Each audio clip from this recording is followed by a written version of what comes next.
Hey friends, welcome back to my channel. This is Ian with Out of This World Reader, and this is something new I wanted to bring to my channel, kind of bringing you my thoughts on whenever I finish a series. And today this one I want to talk about is the Six of Crows Duology. This is a pretty popular series, so I won't go much in depth with it because a lot of people have read it, and since I felt like I was missing out, I had picked up both of them kind of like in a set package back when COVID, and I was just buying all kinds of books, and I had finally got to them this year, and they were a fun time. They were a thrill. Loved them both. Before I go into my thoughts about the whole series in general, I kind of just want to give you a little bit of brief background about the series. This is following a cast of several different characters from all walks of life that essentially go on this heist to this island to kind of rescue this one scientist who is making this drug that's kind of like impacting the whole Grishaverse and just everything that interacts with it. And they're assigned this job to get on this heist, and the main leader Kaz kind of brings together this team. It's definitely similar kind of like to the Ocean's movies or just any kind of like heist kind of movie or book you can think of. I probably didn't do very well at that, so I'm just going to kind of read you the synopsis if you have no idea about this. So it says, Ketterdam's a bustling hub of international trade where anything can be had for the right price. And no one knows that better than a criminal prodigy, Kaz Brecker. Kaz is offered a chance at a deadly heist that could make him rich beyond his wildest dreams, but he can't pull it off alone.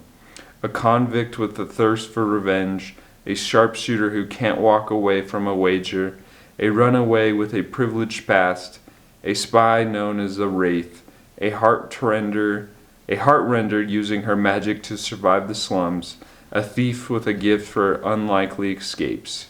Kaz's crew are the only ones who might stand between the world and destruction if they don't kill each other first.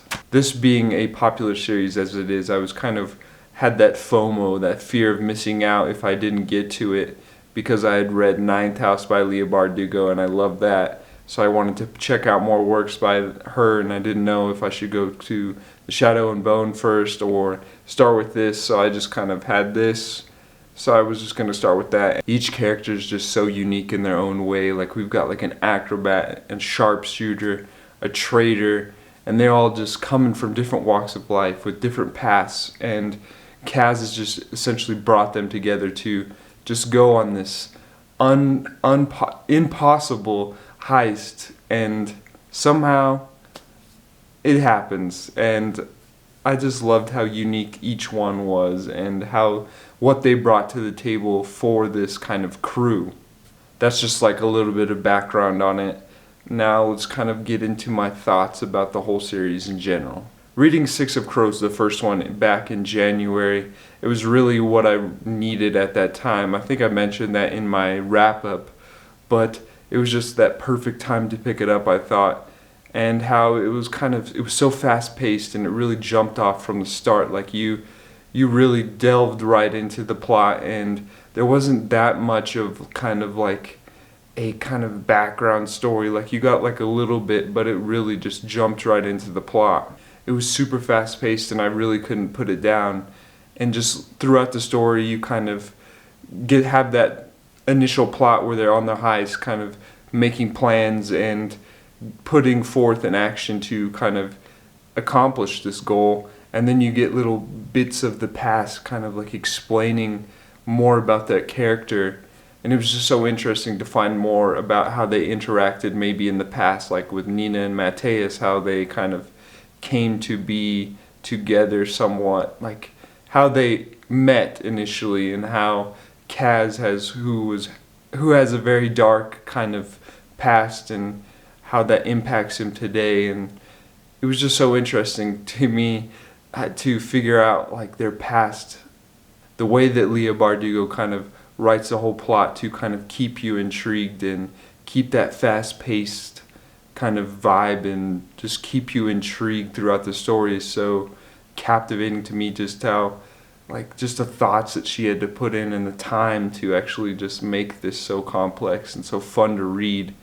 It's so special because I bet it's like when the authors kind of put in that much work, it just really makes the book so much more enjoyable, and just it really shows in the way that the plot and stuff is carried out. That being said, the ending was absolutely crazy, and I just had to figure out what was going to happen next. It's funny, I remember sitting there kind of just like pondering different ways of how they could come up with a plan to essentially make everything better and fix everything.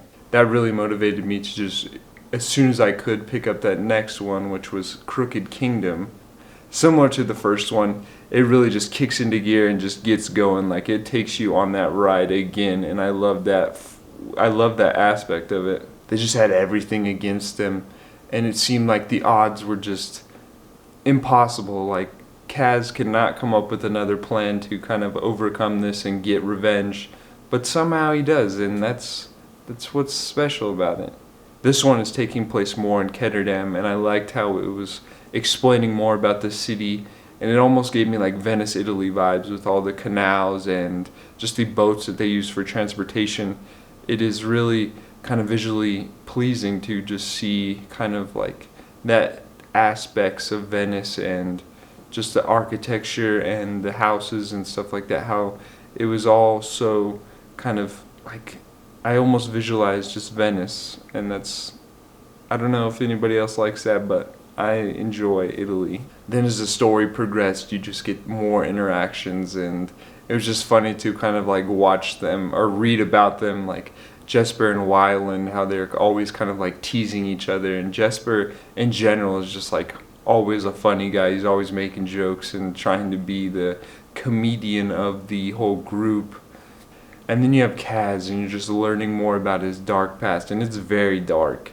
And the plans that he comes up with are just so captivating, and Leah Bardugo really spends some time kind of like mapping out each thing and how this leads to that, but then all of a sudden you think you got to figure it out, and nope, here comes something else, and whoop, he's got another plan. Like, it almost seems like he's just like there's nothing he can't plan out, and that's what's so crazy about him.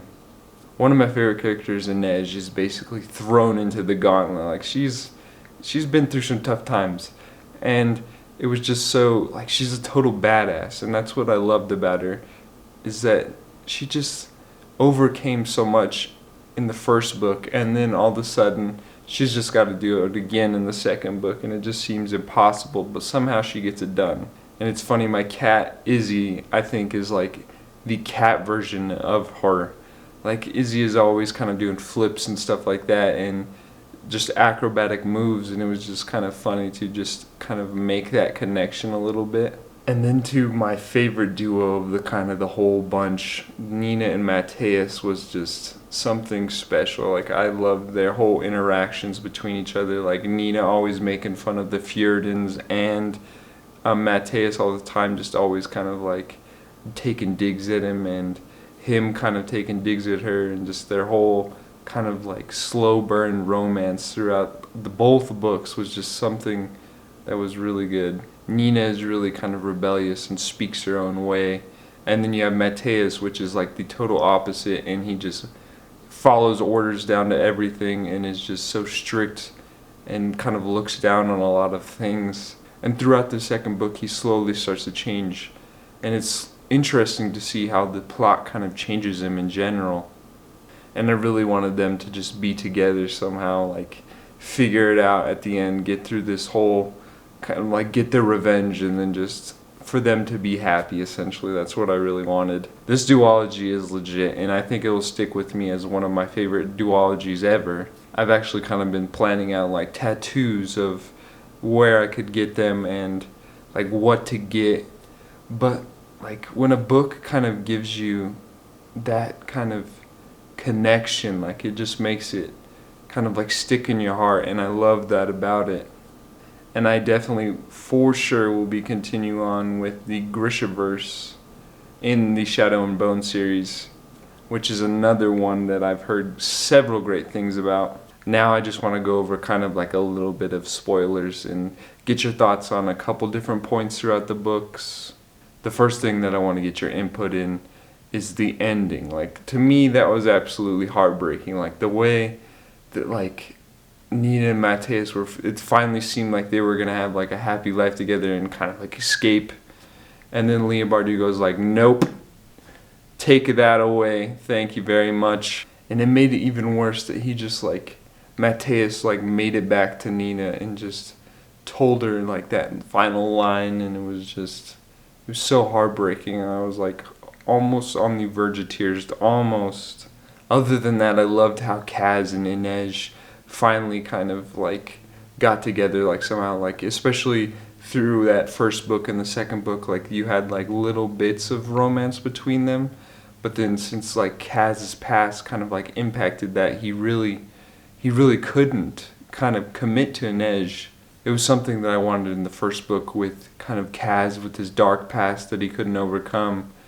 But he did in the second book, and Inej kind of was there helping him a little bit. She was there to kind of guide the way. And at the end, just her and him standing on the harbor, he got her the ship that she wanted, and her parents were coming.